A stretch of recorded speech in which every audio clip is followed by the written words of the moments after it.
బస్సులో ప్రయాణం చేస్తున్నప్పుడు ప్రమాదం జరిగిన సమయంలో ఎలా బయటపడాలి అనే దానిపై వివరిస్తున్న అధికారి బస్సు రోడ్డు ప్రమాదానికి లేదా అగ్ని ప్రమాదానికి గురైనప్పుడు ఎమర్జెన్సీ డోర్లు ఎక్కడ ఉన్నాయో తెలియక చాలామంది ఆందోళనకు గురవుతారు. ప్రయాణానికి ముందే బస్సులో తమకు కేటాయించిన సీట్లు, ఎమర్జెన్సీ డోర్లు, ఇతర రక్షణ సదుపాయాలపై ముందే జాగ్రత్తగా గమనించాలని సూచిస్తున్న ఏపీ ఉయ్యూరు ట్రాన్స్పోర్ట్. చాలా భారీ మూల్యాన్ని చెల్లించుకుంటారు. అందుకని వాల్యుబుల్స్ కోసం చూడదు. మీరు ఏం చెప్పానో ఇలా కిందకి దిగేసి వెళ్ళిపోండి, తర్వాత అన్ని బాగుంటే వచ్చి మన సామాను మనం తీసుకోవచ్చు. రెండోది, మొన్న మార్కాపురం దగ్గర యాక్సిడెంట్ అని తెలుసు కదా మీ అందరికి. 14 మంది ఎగ్జిస్ట్ దగ్గర 3 ఇరుక్కుపోయి ఉన్నారు. ఎగ్జిస్ట్ ఎమర్జెన్సీ ఎగ్జిట్ రోడ్డు అంటే ఏం జరుగుతుంది, నేను ముందు వెళ్ళాలని 3 దానిలో ఒకలే పడతాను.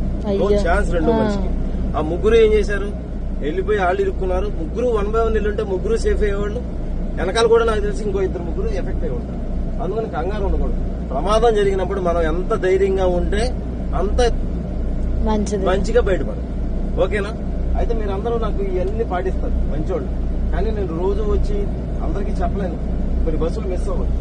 అందుకని మీరు నాకు ఏం హెల్ప్ చేస్తారంటే, మీ బ్రదరో, మీ అమ్మాయో, మీ అబ్బాయో, మీ బాబాయో ఎవరన్నా ఫలానా ఊరు బెంగళూరు వెళ్తున్నాం, హైదరాబాద్ వెళ్తున్నాం ఫలానా బస్సులో అనగానే, బాబు ఫస్ట్ బస్ ఎక్కగానే ఎమర్జెన్సీ ఎగ్జిట్ ఎక్కడుందో చూసుకో, పొగరాగానే ముక్కుకి ఏమైనా కట్టుకుని కిందకి వచ్చేయి.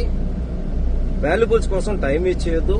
తొక్కిసలాట తూపులాట లేకుండా ధైర్యంగా బయటపడు అని చెప్పాలి. ఇప్పుడు మీ ముందు ట్యాంక్ అండ్ డ్రైవ్ చేశాం కదా, డ్రైవర్ గారు పర్ఫెక్ట్, డాక్యుమెంట్ పర్ఫెక్ట్, బండి పర్ఫెక్ట్, లగేజ్ అంతా చెక్ చేసాం. ఏమీ మీకు ఇబ్బందులు అన్నీ ఉన్నాయి. కాబట్టి మీరు చేయాల్సింది ఏంటంటే చక్కగా హ్యాపీగా నిద్రపోయి హ్యాపీగా ఇంటికి చేరాలి. Happy journey.